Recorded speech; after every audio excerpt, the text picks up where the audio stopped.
মুক্তিযুদ্ধের স্লোগান জয় বাংলা স্লোগান হলো বাংলাদেশের ইতিহাসের স্লোগান। আমি মনে করি এই নির্বাচনটি গ্রহণযোগ্য নয়। বাংলাদেশ আওয়ামী লীগকে নিয়ে গ্রহণযোগ্য একটি নির্বাচন দেন ডক্টর ইউনূস স্যার। এখন আপনি কি ভূমিকা পালন করবেন? এখন যে ছাত্রদের গায়ে গুলি চালাচ্ছেন, পুলিশ দিয়ে যে ছাত্রদেরকে মারছেন, এখন আপনার কি বিচার হওয়া উচিত এটা বলে দেন আপনি নিজেই। কোন দেশে বাস করি আমরা? এইরকম বাংলাদেশ তো আমরা চাইনি। দেখেন, যদি আপনি নোবেলপ্রাপ্ত লোক থাকতেন তাহলে আপনি দেশ নিয়ে ভাবতেন, দেশের জনগণের কথা ভাবতেন। দেখেন, আগামী নির্বাচন কেমন হবে সেটা আপনারা সাংবাদিক বাইরেও আছেন, আপনারা জানেন। বিগত সময়ে নির্বাচন হয়েছে, এখানে বিগত সময় নির্বাচনের সাথে কিন্তু 71-এর সংবিধান ইতিহাস জড়িয়ে ছিল। এখন 71-এর ইতিহাস জড়িয়ে নেই। সংবিধানের যে নির্বাচনগুলো হচ্ছে, যে নির্বাচন এমএসের কথা বলা হচ্ছে ইতিপূর্বে, এমএসটা কোথায় আছে আপনারা জানেন। যে এমএসটা ছিল মুক্তিযুদ্ধের স্লোগান জয় বাংলা স্লোগান হলো বাংলাদেশের ইতিহাসের স্লোগান। এই স্লোগান জয় বাংলা ছিল শ্রেষ্ঠ স্লোগান। এই স্লোগান দিয়েই বাংলাদেশ সর্বপ্রথম সংসদ সদস্য গঠিত হয়েছিল বাংলাদেশের বুকে।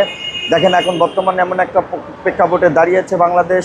জুলাই গণ অভ্যুত্থানে ছাত্ররা যে হানাহানির ভিতরে গিয়েছিলেন, বা ছাত্রদের প্রতি যে পুলিশে যে হানাহানির ভিতরে গিয়েছিলেন, এটার ক্ষেত্রে আমি মনে করি এটা উভয় পক্ষের দুই গ্রুপের কিছু না কিছু ভুল আছে। একা যে একজনের ভুল সেটা বললে ভুল হবে। এই ক্ষেত্রে তাদেরকে নিষিদ্ধ করে রেখে বাংলাদেশ আওয়ামী লীগকে যে নির্বাচন দিচ্ছে প্রধান উপদেষ্টা ডক্টর ইউনূস, আমি মনে করি এই নির্বাচনটি গ্রহণযোগ্য নয়। এই নির্বাচনটি সকল দলকে নিয়ে, নিমন্ত্রিত যে কটা দল আছে বাংলাদেশে, এই কটা দল নিয়ে যদি উনি নির্বাচন দিত তাহলে আমার মনে হয় সবচেয়ে সুন্দর একটি নির্বাচন হতো। জাতি ঠিক করতো এদেশে আগামী ভবিষ্যতে কে খারাপ, কে ভালো, কে দোষী, কে দোষী না, এটা জাতির মাধ্যমে পরিচয় যদি পেত তাহলে বাংলাদেশে অনেক সুন্দর একটি রূপ ধারণ করতো। দেখেন, এখন বিভিন্ন দেশের থেকে আমরা অর্থনৈতিকভাবে অনেক দুর্বল হয়ে যাচ্ছি। বিভিন্ন দেশের পুঁজিবাজার অনেক চাঙ্গা রয়েছে। এশিয়ার ভিতরে চীন, ইন্ডিয়া পুঁজিবাজারের সবচেয়ে শ্রেষ্ঠ বাজার। এই বাজারগুলো দেখেন আমাদের হাতছাড়া হয়ে যাচ্ছে। আমরা ইতিমধ্যে একটা বিশ্বকাপ পর্বের থেকে বাদ পড়ে যাচ্ছি। আমরা যত এগোচ্ছি ততই কিন্তু পিছনে চলে যাচ্ছি।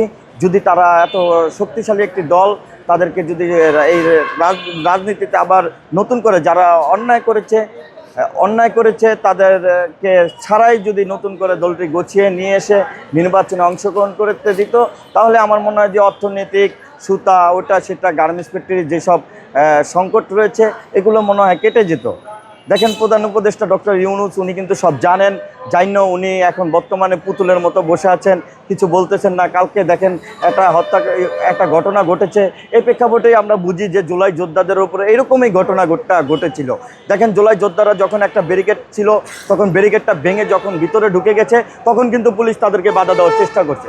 কালকে যেই ঘটনাটা ঘটছে আপনারা মিলিয়ে দেখেন সাংবাদিক ভাইয়েরা, ঘটনাটা কিন্তু একই রকম ঘটেছিল। আমি এই প্রেক্ষাপটে বলতে চাই, ডক্টর ইউনূস স্যার, এখন আপনি কি ভূমিকা পালন করবেন? এখন যে ছাত্রদের গায়ে গুলি চালাচ্ছেন, এখন যে গ্রেনেড হামলা চালাচ্ছেন, গ্যাস ছুটছেন, পুলিশ দিয়ে যে ছাত্রদেরকে মারছেন, এখন আপনার কি বিচার হওয়া উচিত এটা বলে দেন আপনি নিজেই। আপনি নিজে একটি জ্ঞানী মানুষ, আপনি একটি নোবেলপ্রাপ্ত লোক। কি নোবেল দিয়েছে আপনাকে? আপনাকে নোবেল দিয়েছে সুদ খাওয়ার জন্য। আপনাকে নোবেল দিয়েছে বারাক ওবামা, যিনি একটি ছোট বাচ্চা ছিলেন, যিনি প্রথম যুক্তরাজ্যে শাসন করেছিলেন, প্রথম প্রেসিডেন্ট হয়েছিলেন বারাক ওবামা। তখন উনি না বুঝে আপনাকে একটি নোবেল দিয়েছে আমি মনে করি। দেখেন, যদি আপনি নোবেলপ্রাপ্ত লোক থাকতেন তাহলে আপনি দেশ নিয়ে ভাবতেন, দেশের জনগণের কথা ভাবতেন। কোন পর্যায়ে জনগণের কথা ভেবেছেন? আমি মনে করি আপনার দেশে যদি 12 কোটি ভোটার থাকে, এখন দেখেন 60 কোটি ভোটার কিন্তু ভোট দিতে যাবে না। তাদের ভোটার দেওয়ার আপনি রাস্তা রাখেন নাই। তাদের ভোটার অধিকার ফিরিয়ে দিন, এটা আপনার কাছে আমার বিগত দিনের অনুরোধ। আমি বিগত সময় ভিডিওতে বলে যাচ্ছি, আপনি তাদের ভোটার ফিরিয়ে দিন। আর যদি তাদের ভোটার না দিতে পারেন, আপনি তাদেরকে বলেন কিভাবে নিশ্চিত দিবেন, তাদের জীবনের কিভাবে রক্ষা করবেন, তা এটার দায়িত্ব আপনার নিতে হবে। দেখেন, বিগত সময়ে যারা সরকার প্রেসিডেন্ট গঠন করবে তারা কিন্তু সবাই বলছে ফেস্টিবাদীদেরকে, দোসরদেরকে বুঝে নিবে। এখন ফেস্টিবাদী দোসর হিসাবে এদেশে পরিচয় যাদের, তারা হলো বাংলাদেশ আওয়ামী লীগ যারা করেছে, তারাই ফেস্টিবাদীর দোসর। এখানে অপরাধ কে করেছে, কে অন্যায় করেছে, এগুলো না দেখে এখন দেখেন বিভিন্ন ক্ষেত্র থেকে বিভিন্ন হামলা আসছে, বিভিন্ন সাধারণ কর্মীদের উপরে হামলা হচ্ছে, বিভিন্ন সাধারণ মানুষদের উপরে হামলা হচ্ছে। দেখেন, আজকে রাস্তাঘাটে প্রশাসনের কোনো আইন শৃঙ্খলা বাহিনীর কোনো ভূমিকা নেই। আইন শৃঙ্খলা বাহিনী ভয় পাচ্ছে, নিজেদের জীবন নিয়ে ঝুঁকিতে আছে। কোন দেশে বাস করি আমরা? এইরকম বাংলাদেশ তো আমরা চাইনি। আগামী দিন ডক্টর ইউনূসকে বলতে চাই, আপনি সর্বশেষ আবারও বলছি, আপনি নতুন করে নির্বাচন পিছিয়ে দিয়ে আগামী নির্বাচন কিছুদিনের জন্য পিছিয়ে দিয়ে বাংলাদেশ আওয়ামী লীগকে নিয়ে গ্রহণযোগ্য একটি নির্বাচন দেন, দেশে আপনি একটি নোবেল পাবেন ইনশাল্লাহ। আমি আশা করি এই জাতি আপনাকে নোবেল দিবে, এটা আমার বিশ্বাস।